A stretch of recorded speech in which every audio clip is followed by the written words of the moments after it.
এক গ্রামে বাস করত এক চাষি। সে অনেক পশু পাখি পালন করত।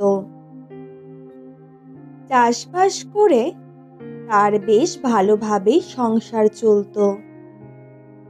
তবে একদিন গ্রামে খুব সিংহের উৎপাত হয়। চাষি তাই সব সময় খুব ভয়ে ভয়ে থাকত। মাঝে মাঝেই শোনা যেত সিংহ লোকের বাড়ির পশু পাখি চুরি করে খাচ্ছে।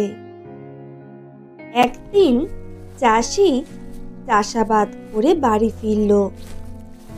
তখন সে দেখতে পেল সেই দুষ্টু সিংহটা তার ঘরে ঢুকেছে। দুষ্টু সিংহকে জব্দ করার জন্য চাষি এক মতলব আঁটল। তখনই সে তাড়াতাড়ি ঘরের দরজা বন্ধ করে দিল।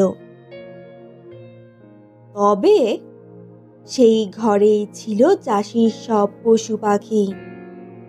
চাষি সে কথা বেমালুম ভুলে গেল। এদিকে সিংহটি দেখল ঘরের দরজা বন্ধ হয়ে গেছে। পালাবার আর কোনো উপায় নেই।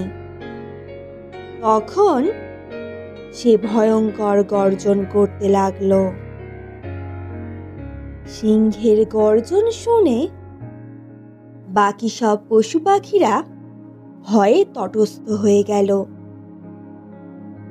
কোনো উপায় না পেয়ে চাষি তখন বুঝল সিংহকে ধরা তার কম্য নয়। মাঝখান থেকে শুধু তার পশু পাখিগুলোই মারা পড়বে। তখন চাষি তাড়াতাড়ি ঘরের দরজা খুলে দিল। সঙ্গে সঙ্গে সিংহটা ছুটে বেরিয়ে গেল। গোলমাল শুনে চাষি বউ রান্নাঘর থেকে বেরিয়ে এসে জিজ্ঞাসা করল, ব্যাপার কি? এত গোলমাল কিসের? চাষি সব ব্যাপারটা বউকে খুলে বলল। সব শুনে চাষি বউ বলে উঠল, তোমার বুদ্ধির বলিহারি।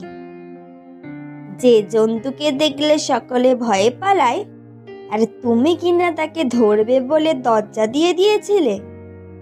মাঝখান থেকে কি হলো? তোমারই তো ক্ষতি হলো।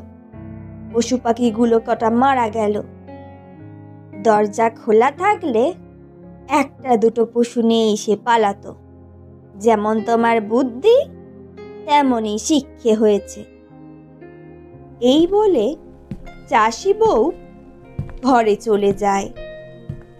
তখন চাষি বুঝতে পারে তার এমনটা করা উচিত হয়নি, নইলে আজ তার আর এত বড় ক্ষতি হতো না।